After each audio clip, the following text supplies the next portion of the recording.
When my ex-husband walked into that hospital, carrying his daughter in his arms and saw me sitting in the waiting room, he laughed right in my face. He asked, "Where is that defective son of yours? Did he finally kick the bucket?" He was always useless. He had no idea that the chief of medicine, who was about to save his daughter's life, was exactly the same boy he had kicked out of the house 18 years ago. Before I start telling you this story that still makes my heart race, tell me one thing in the comments. Where are you watching this from right now? I was sitting there in that cold reception area of General Hospital, flipping through an old magazine without really paying attention to the words, when I heard that voice. That voice I hadn't heard in almost 2 decades, but which still managed to turn my stomach. It was Marcus, my ex-husband, the man who tore me into pieces when I needed him the most. He rushed through the automatic doors carrying a girl of about 12 years old. The poor child was pale, sweating cold, and clearly very sick. He was shouting for help, desperate, demanding immediate attention, just like he did with everything in life. Marcus never asked for anything with a please. He always demanded. He always believed he had the right to have everything the moment he wanted it. Our eyes met purely by chance as he ran past the front desk. It took him about 3 seconds to recognize me. I saw the exact moment the realization hit him. His eyes went wide, his mouth went slack, and then that crooked, evil smile I knew so well came out. That smile he always wore right before he was about to spit poison. The nurse took the girl from his arms to rush her into the ER, and he stood there staring me down. I didn't look away. I wasn't going to give him the satisfaction of seeing me weak ever again. At 63 years old, I had learned that looking fear in the eye is the only way to beat it. "Well, well, well," he said, walking toward me with that arrogant strut that time hadn't managed to erase. It just made him look pathetic now. "If it isn't Bernice, what a surprise finding you here. Working as a janitor in the hospital now, huh? I always knew you'd end up like this." I took a deep breath. I wasn't going to let him get to me. "I'm just waiting for someone," I answered calmly, looking back down at my magazine. "Waiting for who? That son of yours with the problems?" He let out a bitter laugh. "By the way, tell me one thing I've always been curious about. Is that defective boy you insisted on raising still alive? Or did nature finally do the job you should have done and put him somewhere he wouldn't burden anyone?" His words echoed in the reception area. Some people looked up, shocked by such cruelty. I closed the magazine slowly, placed it on my lap, and looked him straight in the eyes. I didn't feel rage or resentment. I just had a calm certainty that this man was about to receive the lesson of his life. But before I tell you what happened in that hospital, I need to turn back time. I need you to see who the Bernice of 25 years ago was, so you can understand the depth of the hole this man threw me into. You have to know the fragile woman who believed his promises, who held his hand when he swore eternal love, who carried his son in her womb thinking she was building a family. I met Marcus when I was 26. I was an administrative assistant at an accounting firm, and he was the new sales manager, fresh from Chicago, full of grand plans and smooth talk. He had that big city charm. He talked about trips abroad, brand new cars, fancy restaurants. For a girl from a small town in Alabama like me, who had never really left the state, all of that seemed like a fairy tale. He courted me in a way I had never experienced. Flowers sent to the office, dinners at the most expensive places, promises of a queen's life by his side. He told me I was special, different from the other women, that he had chosen me out of all the girls chasing after him. I felt like the luckiest woman in the world. We got married after 6 months of dating. It was a beautiful wedding with over 200 guests in a hall packed with imported lilies that cost an arm and a leg. I wore a white dress that looked like something out of a princess movie with a 10-foot train. In the photos from that day, my smile was real. My eyes shone with hope. I truly believed I had found the love of my life. The first few months were fine. Marcus worked a lot, made good money, and I quit my job to take care of the house like he asked. He said his wife shouldn't have to work, that it would be a sign he was failing as a provider. Back then it seemed romantic, but later I understood it was pure control. He wanted me to depend entirely on him. The pregnancy came 2 years into the marriage. When I took the test and saw those 2 pink lines, I cried with happiness. I ran to tell Marcus when he got home from work, and he lifted me up in his arms, spinning me around the living room. "We're going to have a son, my heir," he shouted, going crazy with joy. He was already talking about teaching the boy football, getting him into the best private schools, making him a champion. The months of pregnancy were intense. Marcus kept me on a short leash with everything: what I ate, how much weight I gained, if I was doing the right exercises. He bought books on pregnancy and child development. He insisted on going to every doctor's appointment. He wanted to control every detail. I thought it was concern, that he was being a dedicated father. I didn't realize it was an obsession with perfection. I remember clearly the last checkup before the birth. The doctor did a routine ultrasound and stared at the screen longer than usual. He called another colleague in to look. They spoke in low voices, pointing at things on the image I didn't understand at all. My heart started racing. "Is there a problem, doctor?" I asked, my voice trembling. He turned toward us with that solemn face doctors put on when they have bad news. "We've identified some markers that may indicate a genetic condition. Nothing that puts the baby's life at immediate risk, but it is important that you are prepared. The baby may be born with Down syndrome." The office went silent. I looked at Marcus seeking support, hoping he would grab my hand and tell me everything was going to be okay, that we would face whatever it was together. But what I saw on his face froze my blood. It was disgust. It was anger. It was rejection. "That has to be wrong," he said, standing up from the chair abruptly. "Do the study again. This cannot be happening to me." The doctor tried to explain that it was just a possibility, that we needed more tests to confirm, and that even if it was confirmed, children with Down syndrome could lead full and happy lives. Marcus didn't want to hear any of it. He stormed out of the office, slamming the door. I stayed there sitting with my hands on my belly, feeling my baby move, and I broke down crying. It wasn't fear of the syndrome. It was fear of my husband's reaction. I knew Marcus well enough to know that perfection was everything to him, and a son with special needs did not fit into the perfect plan he had built. The following weeks were a silent hell. Marcus barely spoke a word to me. He came home late, smelling of alcohol and cheap perfume. When I tried to talk about the baby, about preparing for anything, he cut me off sharply. "I don't want to talk about that," he would say, locking himself in his home office. I gave birth on a Tuesday afternoon. It was fast, intense, terrifying. Marcus was there, but it seemed like his mind was elsewhere, as if he preferred to be anywhere but there. When the doctor lifted my baby and I heard that strong, healthy cry, my heart exploded with love. It was a boy, my Dante. The nurse cleaned him up quickly and brought him over so I could see him. He was precious, with his almond-shaped eyes, his small flat nose, those characteristic features. I knew what it meant, but I didn't give a damn. He was my son.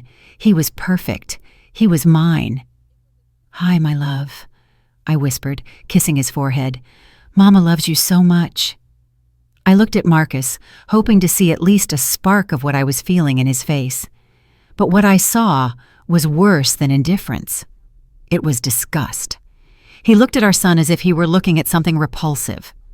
"I am not going to raise that," he said quietly, but firmly enough for me to hear every word.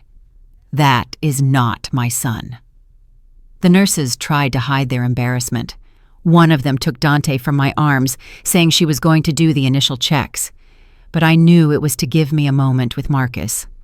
I was exhausted, sore, confused, but I still tried to believe he was just in shock, that he would get over it. "Marcus, please," I said, reaching out my hand. "He is our son. He needs us." He took a step back as if my touch would burn him. "He is not my son, Bernice. I made it very clear the kind of son I wanted. That thing there."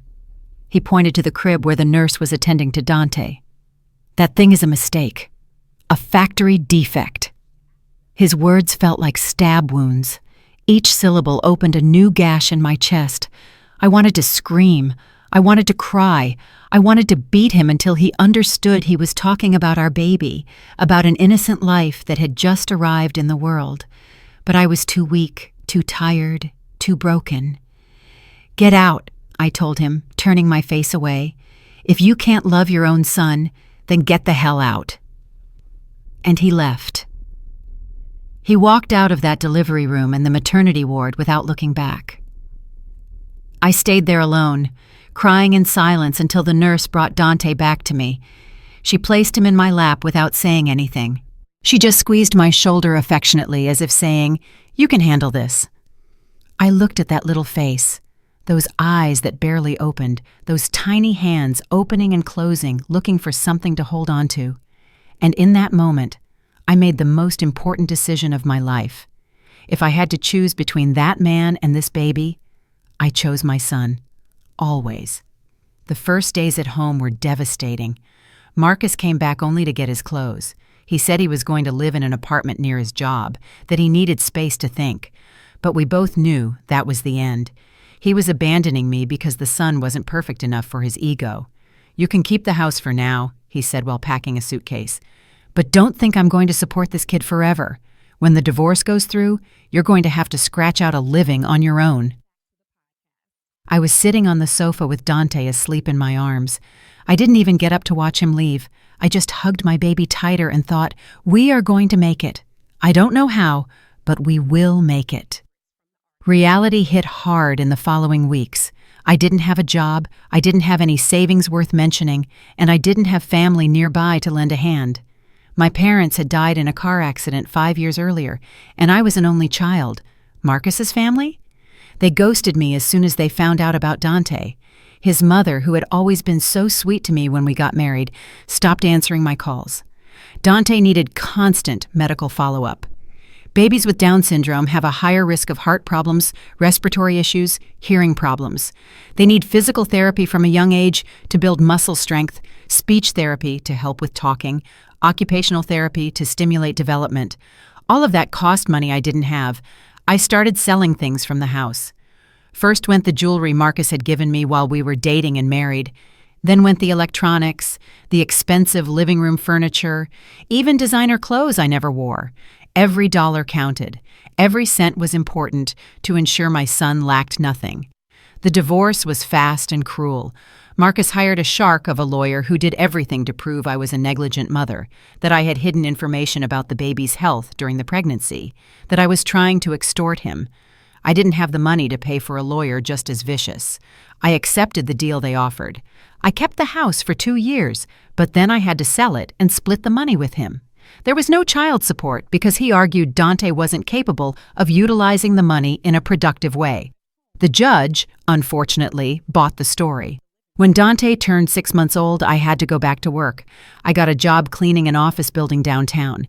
The shift was from 6 in the evening to midnight. I left Dante with a neighbor who charged me a low rate to watch him. It wasn't ideal, but it was what I could afford. My routine was grueling. I woke up at 5 in the morning with Dante, bathed him, did the exercises at home that the therapist at the community health center taught me, played with him, stimulated him. At 3 in the afternoon, I slept for a bit while he took his nap. At 5:30, I dropped him off at the neighbor's and went to work. I came back at 12:30 at night, picked him up asleep, and arrived home dead on my feet.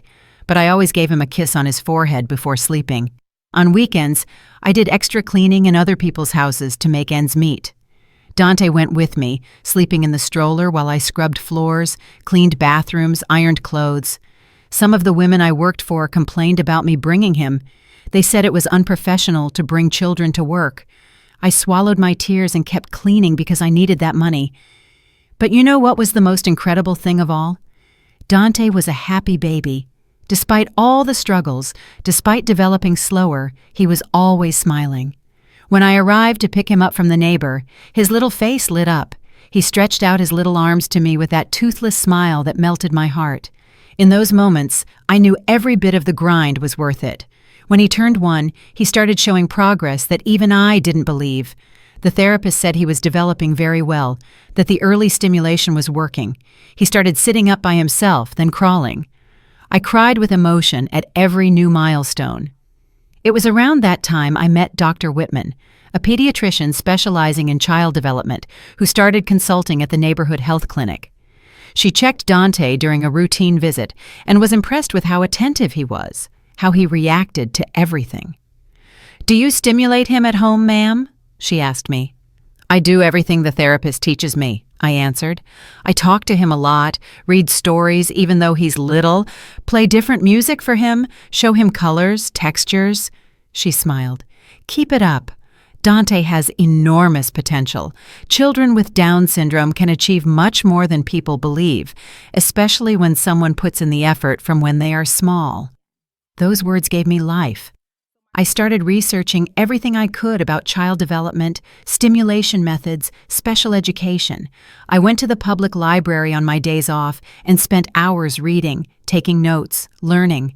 I was going to be the best mother that boy could have, even if I had to study until dawn after a whole day of hard labor. Dante started talking at 2 years old. It was simple words at first: mama, water, woof woof, when he saw a dog. But for me, every word was a monumental victory. I recorded him with the old cell phone I carried just to watch it over and over and remember we were moving forward. At 3 years old, it was time to think about school. Private schools were unaffordable, and the public schools in our zone didn't have the structure for inclusion. I knocked on dozens of doors, spoke with a heap of principals. Some were honest and said they didn't know how to deal with special needs children. Others just made bureaucratic excuses not to accept the enrollment. That was when I met Ms. Halloway, the principal of a small elementary school in the next neighborhood over. She listened to my story, saw Dante playing with blocks in her office, and said, "We welcome your son here. We don't have experience with Down syndrome, but we'll learn together." And boy, did they learn. Ms. Halloway studied, trained the staff, adapted materials. Dante blossomed in that place. Of course, there were issues. Some kids made nasty comments. Some parents complained about him being there, but the school stood firm. It was at school where they started noticing something extraordinary about Dante. He had an impressive photographic memory. At 4 years old, he learned entire books by heart after hearing them 2 or 3 times. At 5 years old, he knew all the state capitals, every state flag, the anthems. The science teacher fell over backward when he explained the water cycle, with details that kids his age didn't understand. "Bernice," Ms. Halloway called me into a meeting when Dante was finishing kindergarten. "Your son has high capacities. He is gifted." I blinked, confused. "How? He has Down syndrome." "I know it's rare, but it's possible," she explained. "It's called twice exceptional. Dante has a genetic condition that affects some areas, but at the same time, he has intelligence far above average in others, especially memory, logic, and interest in science." That revelation completely changed how I saw Dante's future. He wasn't just a child with special needs that I had to help survive. He was a brilliant child with immense potential that I had to nurture. I started looking for more advanced educational materials. I went to used bookstores to buy secondhand books on science, biology, anatomy. Dante devoured everything. At 6 years old, he knew the name of every bone in the body. At 7, he understood basic physics and chemistry. At 8, he was already saying he wanted to be a doctor. "I want to help people, Mama," he told me with that voice that still struggled to pronounce some letters, but was firm and sure. "I want to cure people." I looked at that little boy with his Down syndrome features, with his motor limitations, with his speech that still needed therapy, and I saw a giant. I saw a boy who didn't let anything define him beyond his dreams. Entering elementary school was another challenge. Many teachers underestimated Dante because of his appearance, because of how he spoke, because he was a bit clumsy when he moved. In the first weeks, the math teacher called me in. "Ms. Vance, I believe Dante should be in a special education school," she told me, with that tone of pity that drove me crazy. "He won't be able to keep up with the group." I took a deep breath, controlling my anger. "Teacher, with all due respect, did you give him any knowledge test before saying that?" "Well, not specifically, but because of his condition." "Then do it," I said sharply. Evaluate what he actually knows, and then we can talk about where he should be." She gave him the test and almost fell out of her chair when she saw that Dante got every question right, questions meant for children 2 years older. Not only did he get them right, but he explained different ways to solve the problems. From that day on, the teachers started seeing Dante with different eyes, not with pity, but with respect. Some still resisted. They kept thinking he shouldn't be there, but the majority recognized the talent my son had. Meanwhile, I kept working like crazy.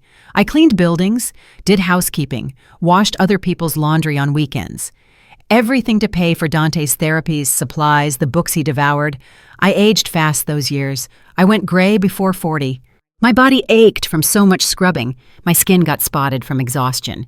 But every time I saw Dante with a new book, with his eyes shining with curiosity, telling me about some scientific discovery with that big smile, I knew it was worth breaking my back for. And Marcus vanished from our lives. He didn't call on a single birthday. He didn't send a single Christmas gift. He didn't give a damn if his son was alive or dead. To him, we ceased to exist the day Dante was born. I heard through mutual acquaintances that he had remarried, this time to a younger, prettier woman, and they had a daughter. He showed off the girl on all his social media, showing the world that now he finally had the perfect family he always wanted. I won't lie to you, it hurt. It hurt to see that he could move on, make the life he wanted, while I hustled alone to provide the basics for our son. But I didn't let that pain eat me up. I had more important things to do. Take care of Dante and help him reach his dreams. When he turned 10, the school called me for another meeting. This time, it was to talk about skipping him ahead. Dante is far above the level of his group, the principal explained. He has already mastered all the elementary content. We need to think about bigger challenges for him. So, at 10 years old, Dante skipped 2 grades and went straight to middle school. He was the shortest and the most different in the classroom, but also the smartest. The other students were weirded out at first. Some bullied him, said horrible things, but when they realized he explained the material better than the teacher, that he helped everyone on the hard exams, he became like the class hero. In high school, Dante had a clear objective: get into medicine. He studied with a discipline I had never seen in any teenager.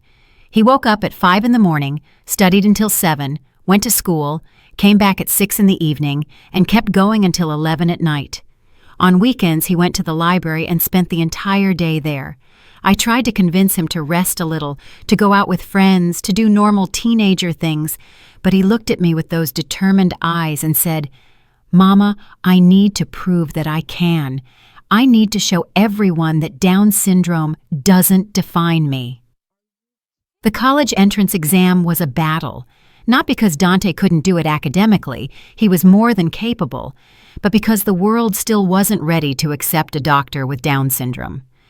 We received calls from well-intentioned counselors saying I was giving the boy false hope, that medicine was impossible for someone like him, that I should encourage him to look for something more suitable to his limitations. I listened to everything quietly, and then I would look at Dante studying at the kitchen table, surrounded by biology and chemistry books, and I thought, to hell with the limitations they want to put on him. The day of the exam, I walked him to the university doors. He was nervous, sweating cold, but determined. "I can do this, Ma," he said, more for himself than for me. "I'm going to make it." And he made it. When the results came out and his name appeared on the acceptance list, I fell to my knees and cried like never before. It wasn't a cry of sadness or tiredness. It was a cry of gratitude, of pride, of victory. Dante had achieved it against all odds, against all prejudices, against all the low expectations the world had of him. My son had earned a spot in the medical school of one of the best universities in the country. Entering medical school was another universe of challenges. Most classmates were rich kids from expensive private schools with doctors or businessmen for parents.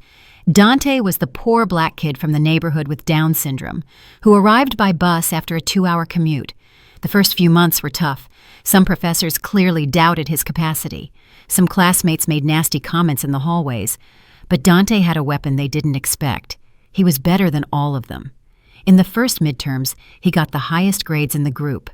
In presentations, he demonstrated such deep knowledge that he left even the doctors wide-eyed. In clinical case discussions, he was always the first to find the correct diagnosis.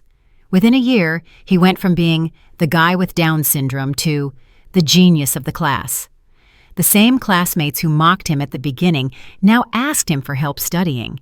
The same professors who doubted now invited him to research projects. I kept working hard to help pay his expenses. The university was public, but there were costs for books, materials, transportation. Dante got a scholarship, but we were still tight. I cleaned, took care of elderly folks, took any honest gig that came up. My body couldn't handle the rhythm of 20 years ago. My hands were swollen from arthritis from so much heavy cleaning. My back killed me. I took painkillers daily just to keep moving. But seeing my son in his white coat, with the stethoscope around his neck, made any pain worth it. In his third year, Dante decided to specialize in pediatrics. "I want to take care of kids like me, Mama," he explained. "I want them to know they can be whatever they want regardless of any diagnosis." That was when he started doing his rotations at General Hospital, the most important one in the city.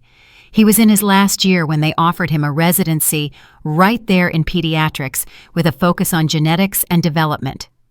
"It's the best residency program in the state," he told me, euphoric. "If I get in, I'll be able to specialize exactly in what I want." He passed the residency exam in first place among more than 200 candidates. The boy who was rejected by his own father for having Down syndrome was now the brightest resident physician at General Hospital. When he received his coat with the embroidered name, Dr. Dante Vance, pediatric resident, I cried again. 24 years of struggle, sacrifice, sleepless nights, heavy labor. It had all been worth it. My son had become a doctor, and not just any doctor. With barely 2 years of residency, he was already recognized as one of the most brilliant minds in the hospital. He published articles in major scientific journals. He gave presentations at national conferences. They invited him to be part of the genetics research team. At 26, they promoted him to chief resident of pediatrics. The boy the world said wouldn't achieve anything was now commanding a team of 15 doctors, all older than him, all normal, all looking at him with respect and admiration. It was around that time he insisted on buying me a house. "That's enough renting, Ma," he said seriously. "You worked your whole life for me. Now it's my turn to take care of you." I tried to refuse. I told him to save, to invest in his future. But Dante didn't take no for an answer. He bought a simple but comfortable house in a quiet suburb, furnished it completely, and forced me to stop working. "Your days of scrubbing floors are over, Mama," he said, holding my calloused hands in his. "Now you are going to rest. You are going to take care of your health. You are going to enjoy life." In my 50s, for the first time since Dante was born, I didn't have to worry about money.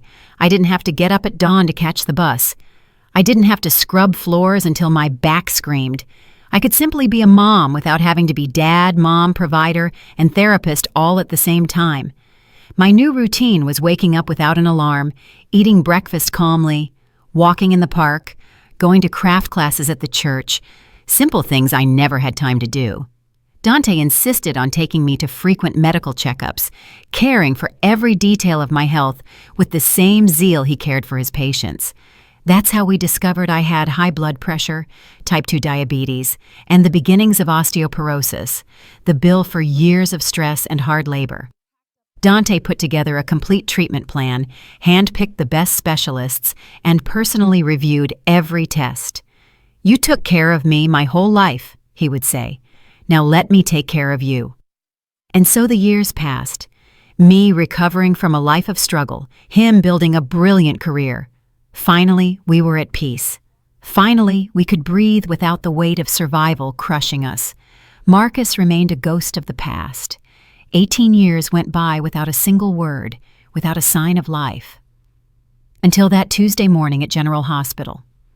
I was there because Dante asked me to come by to sign some papers for his medical insurance, where he had listed me as a beneficiary. I arrived early, took a number, and sat down to wait. I was flipping through a magazine when I heard the commotion at the entrance. An older man ran in through the automatic doors, carrying a teenager in his arms. He was shouting for help. He was desperate. I looked up, and my heart stopped.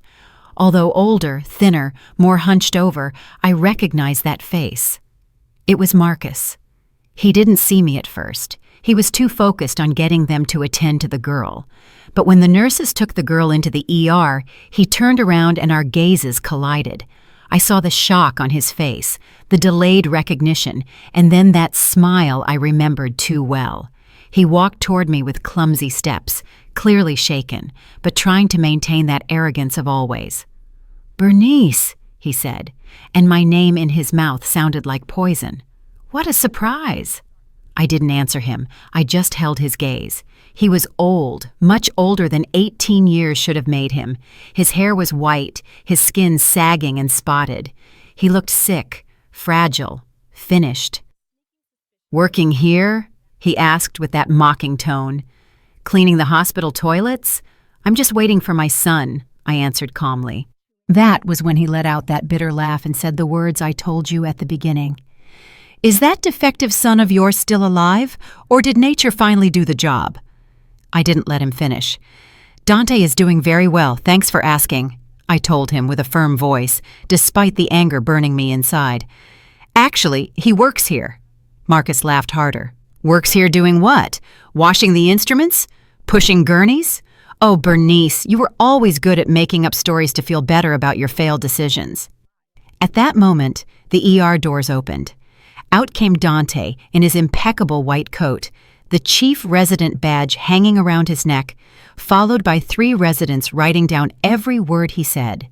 He was explaining something about a protocol using complicated medical terms with that natural authority of someone who knows what they are doing. The residents listened attentively, asking him questions that he answered with patience and precision. Dante saw me at the reception desk, and his face lit up with that big smile that always melted me. He excused himself from the residents and walked toward me.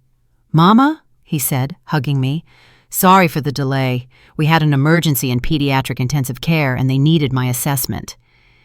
It wasn't until he let go of the hug that he noticed Marcus standing next to me, mouth open, pale as a ghost. "Everything okay, Ma?" Dante asked, noticing my tension. "Is this gentleman bothering you?" I was going to answer, but Marcus got ahead of me with a trembling voice. "Dante, my son." My son looked at the older man with a neutral, professional expression. There was no recognition there, only the automatic courtesy of a doctor dealing with a patient's relative. "Yes, I am Dr. Dante Vance. Are you a relative of the patient who just was admitted?" he asked, pulling out his tablet to check the file. I am your father," Marcus said, his voice breaking. The silence that followed felt eternal. Dante stopped typing on the tablet and looked up slowly to look at Marcus. His face remained neutral, but I knew my son. I knew every gesture. I saw the old pain waking up, but I also saw the strength he had built over the years. "No, sir," Dante said with a calm but firm voice. "You are not my father. My father died before I was born. You are just the man who abandoned my mother and me 18 years ago because I wasn't perfect enough for you." Marcus recoiled as if he had been slapped. "Son, Dr. Vance," my son corrected, "and I am not your son. Now, if you'll allow me, I need to know your relationship to the patient who just arrived so I can attend to her properly." Just then, a nurse approached with a chart. "Dr. Vance, the patient Imani, 12 years old, admitted with seizures and high fever. The father reported a history of seizures since 6 months of age. We need your assessment urgently." Dante grabbed the chart and started reading. I saw his face change, the professional expression giving way to real concern. He looked at Marcus. "Are you Imani's dad?" he asked. Marcus just nodded his head, unable to speak. "Come with me," Dante said, walking toward the ER. "I need the complete history of her seizures. When did they start? How often do they happen? How long does each crisis last? What medicines does she take?" I stood there watching them walk away. Marcus turned once looking for me, but I turned my back. He didn't deserve even that from me. I sat down again and waited. I knew Dante was going to take a while. He always took his time with every patient, especially if they were children. I grabbed my phone and pretended to be busy, but my mind was racing at 1,000 miles an hour, processing the absurdity of it all. The man who abandoned us now depended on the son he rejected to save the daughter he decided to love. The irony was so perfect it seemed like a movie script. 2 hours passed. Finally, Dante came out of the ER looking tired but satisfied. He sat next to me. "How are you?" he asked quietly. "I should be asking you that," I answered, grabbing his hand. He sighed deeply. "Imani is stable. It was a seizure caused by a high fever due to an infection. I prescribed antibiotics and anticonvulsants. She's going to stay admitted for a few days for observation." "And him?" I asked without saying the name. "He's desperate," Dante said. "His daughter has severe epilepsy. Apparently they've hospitalized her a bunch of times. He showed me a folder full of studies, diagnoses from various specialists. It seems no doctor has managed to control the seizures entirely." I didn't know what to feel. Part of me wanted to feel satisfaction. I wanted to see it as divine justice. The man who rejected a son for genetics now had a daughter with a serious neurological problem. But the bigger part of me, the one Dante taught me to nurture over the years, only felt sadness for the innocent girl suffering. "What are you going to do?" I asked him. "My job," he answered simply. "I am going to take care of Imani the best I can. She isn't to blame for who her dad is, and I didn't become a doctor to choose who I help based on grudges. My son, always so full of integrity, always so much better than any of us deserved." The following days, Imani remained hospitalized, and Dante handled the case personally. He ordered a complete battery of tests, consulted with other specialists, reviewed the entire history. I knew he did it not for Marcus, but in spite of him. Marcus tried to approach Dante several times, waited for him in the hallways, tried to make small talk beyond medical stuff, but Dante maintained impeccable professional distance. He answered what was necessary about the treatment, and that was it. It was on the 4th day that Dante made an important discovery. He was reviewing Imani's old scans when he noticed something the other doctors had missed. "Ma," he called me that afternoon with an excited voice, "I think I found the root cause of Imani's seizures. She has a small malformation in the temporal lobe that the others didn't see because it only shows up on a specific type of MRI. If I'm right, there is a surgery that can eliminate the seizures completely." "That is wonderful," I told him. "Are you going to tell him?" There was a pause. "Yes, because it's the right thing to do." That night, Dante summoned Marcus to his office. I wasn't there, but Dante told me about it later. He showed him the scans, explained the finding, detailed the operation, and the chances of success. Marcus listened to everything in silence, tears running down his face. When Dante finished, Marcus just said, "Why?" "Why what?" Dante asked. "Why are you doing this? After everything I did to you and your mom, why do you care about helping my daughter?" Dante told me he stayed quiet a moment looking for the words. Then he said, "Because I am not you. You abandoned a son because of a genetic condition. I am not going to abandon a patient because of who her father is. Imani deserves the best treatment, and I am going to give it to her. Not for you, but for her." Marcus tried to say more, to ask for forgiveness, but Dante raised his hand, stopping him cold. "Mr. Thorne, I understand this is difficult, but I want to make it clear that our relationship begins and ends in this hospital with the treatment of your daughter. I don't want your apologies. I don't want you trying to reconnect. I have a wonderful mother who was dad and mom to me my whole life. I have a full and happy life. You are part of my DNA, but you are not part of my story. I hope you can respect that." They scheduled Imani's surgery for the following week. Dante wasn't going to operate.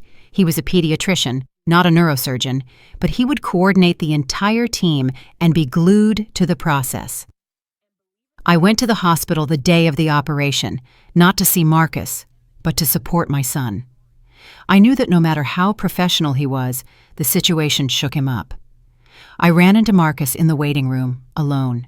He looked different, more hunched, more fragile, more scared. When he saw me, he stood up slowly. "Bernice," he said with a hoarse voice, Can I talk to you, please?"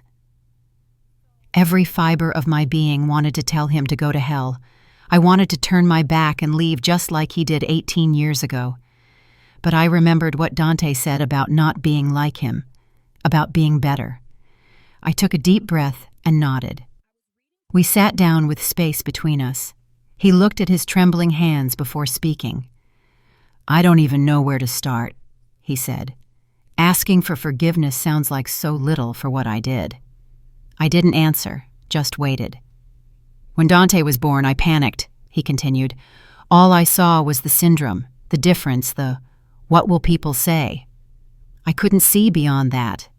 And I was too much of a coward to admit that the problem was in me, not in him." "You're right," I told him. "Forgiveness isn't enough."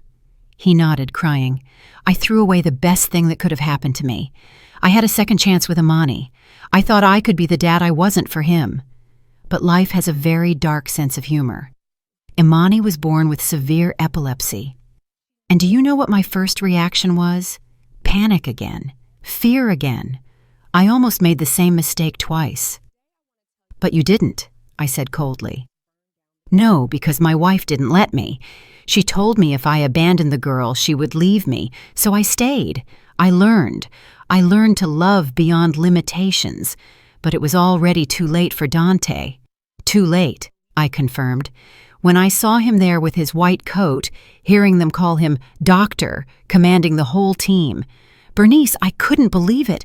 How is it that a boy you called defective became a brilliant doctor?" "With hard work," I completed his sentence. "With determination. With a mother who never doubted him. With therapies, stimulation, quality education. With unconditional love. Everything you didn't want to give him." He sobbed, covering his face. I looked at that broken man and didn't feel pleasure. I felt nothing, just emptiness. He didn't mean anything to me anymore. Not anger, not hate, not a desire for revenge, pure indifference. "Dante is an incredible man," I told him. "He has saved the lives of hundreds of children. He publishes research that is changing how medicine treats these conditions. He is respected, admired, loved, and he achieved all of that not thanks to you, but in spite of you." Marcus lifted his face full of tears. "I know. I don't deserve forgiveness. I don't deserve to even speak to him. But I need you to know that I regret it every day. Every day I see Imani and I think of him, of what I lost, of who he became without me."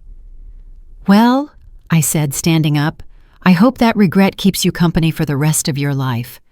I hope you never forget that you abandoned a perfect son because you were too imperfect to see past your own nose." I was turning around to leave when he called me again. "Bernice, wait, My wife left me 6 months ago.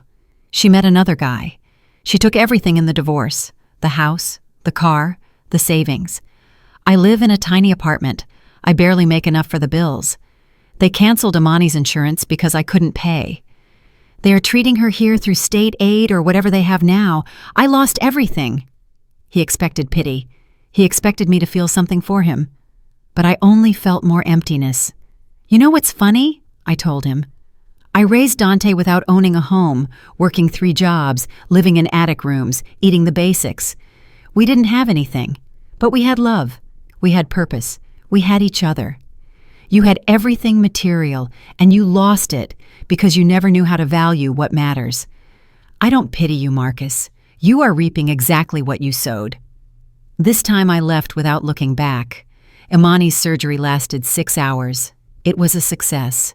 Dante came to give me the news with a tired face, but happy. "She's going to be okay," he said. "The neurosurgeon removed the entire malformation. The chances of her having seizures dropped to less than 5%. She's going to be able to live a normal life." I hugged my son, feeling pride swell in my chest. "You saved her life."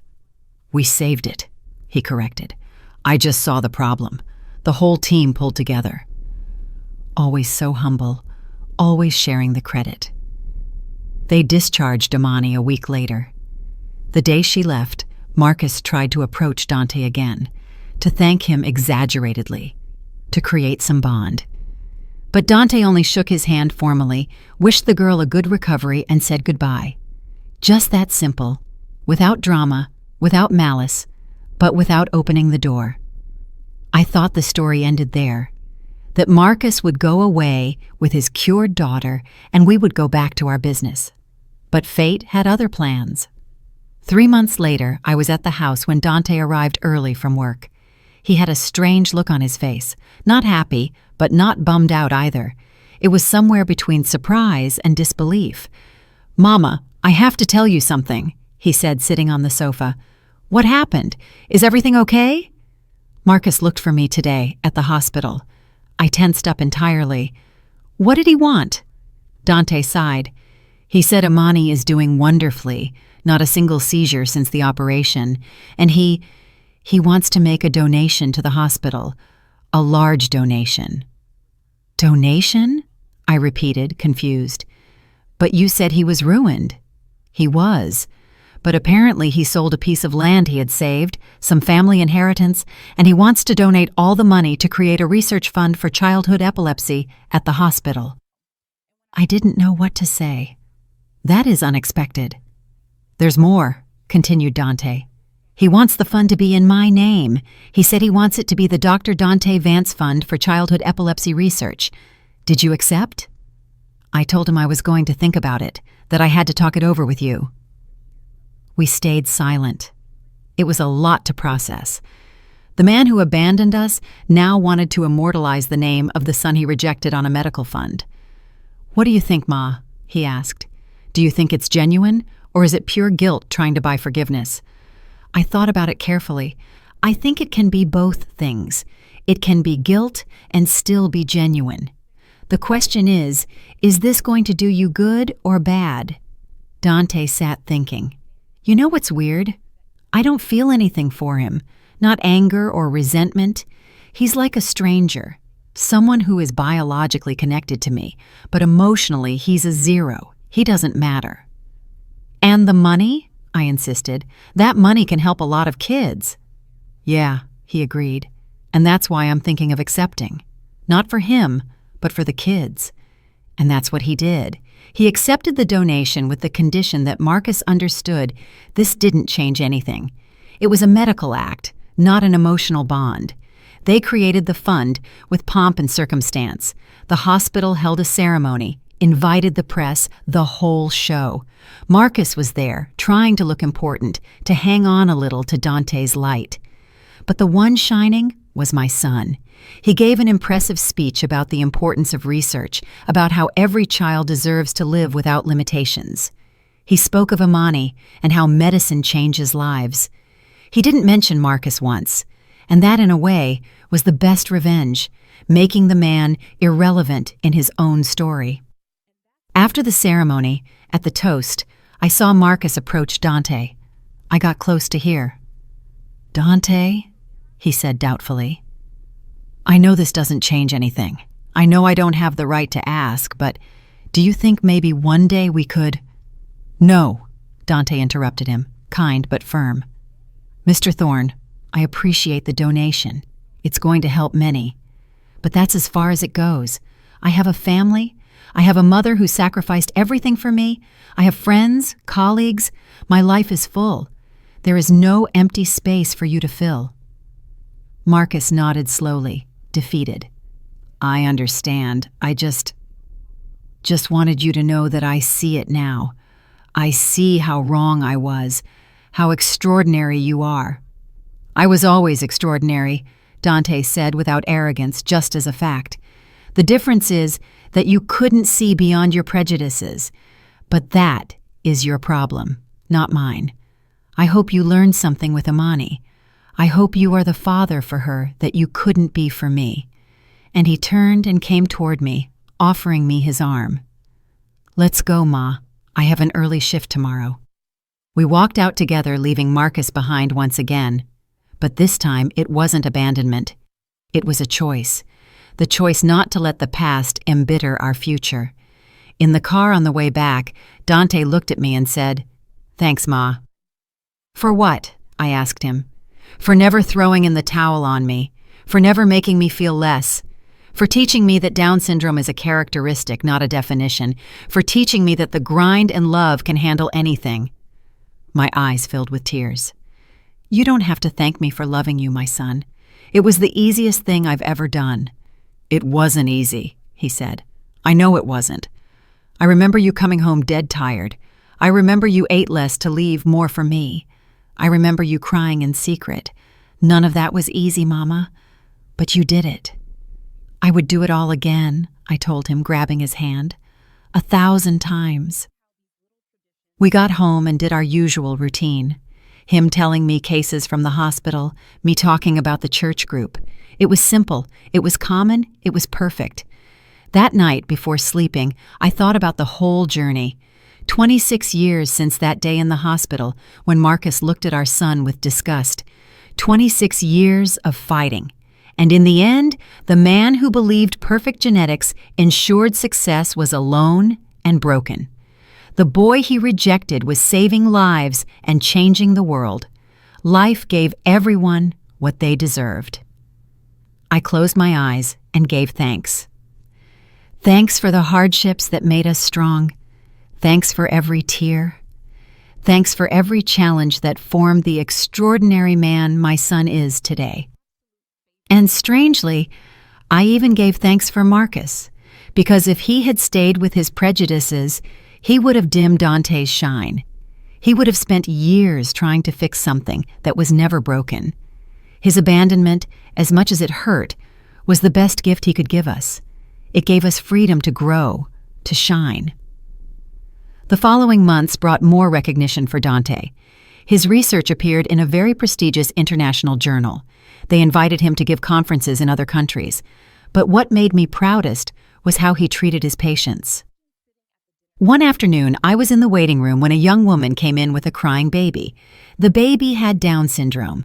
The mom was desperate, lost. Dante attended to her personally. When she came out, the girl was a different person. She had tears, but tears of hope. She stopped to talk to me. "That doctor," she told me, pointing to the office. "He has Down syndrome, and he is a doctor. He told me my son can be whatever he wants. He showed me success stories. For the first time, I'm not afraid. I have hope." I almost exploded with pride. That was what it was about. Dante wasn't just saving lives. He was changing mentalities, breaking barriers. He became a symbol. He started giving talks at schools, support groups, always with the same message. The limitation is in the head of the one who underestimates, not in the one being underestimated. A journalist asked him for an interview to tell the story of the doctor who defeated Down syndrome. Dante accepted, but with one condition. "I didn't defeat Down syndrome," he explained to her. "I have Down syndrome, and I always will. It is part of me. What I defeated was prejudice, low expectations. Those are the true disabilities, not in my extra chromosome, but in people's mentality." The report came out beautiful. It went viral all over the country. Letters arrived from everywhere, and you know who saw the report? Marcus. He called the hospital asking to speak with Dante. My son didn't return the call. Marcus insisted for weeks. He even tried to go there, but security didn't let him pass. That was when he found me coming out of the pharmacy. Older, more desperate. "Bernice, please," he pleaded. "I just want to talk to him for 5 minutes." "He doesn't want to talk to you, Marcus. Accept it." "I saw the report. I saw what he became. I need to tell him I was wrong, that I'm sorry." "You already said it many times. Apologies don't change the past." "I know," he almost shouted, "but I need to try. I need him to know I regret it daily." I looked at that man and felt nothing. Not even pity, just tiredness. "Marcus, you want forgiveness to feel better yourself. But forgiveness isn't about you. It's about the person you hurt. And Dante doesn't need to forgive you to keep going. He already got over this. You are a ghost he decided to leave behind." "And you?" he asked. "Do you forgive me?" I thought about all the nights I cried alone, about the hunger, about the back pain. "No," I told him. "I don't forgive you." But I don't hold a grudge against you either. Simply put, you don't matter anymore. You are irrelevant in my life and in Dante's, and I think that is worse than hate, isn't it? I left him there and walked away. And that time, I closed the chapter forever. Another year passed. Dante turned 28. We had a party at the house. In the middle of the party, he called me aside. "Ma, I want to give you something," he said, handing me an envelope. It was the deed to the house in my name. "Dante, you didn't have to." "Yes, I did," he interrupted. "You deserve security, Ma. You should never lack a roof over your head. This house is yours." I cried like a baby. 28 years ago, I was on the street with an infant. Now I owned my own home. "There's more," he said, smiling. "I met someone." "What?" "A doctor. Simone.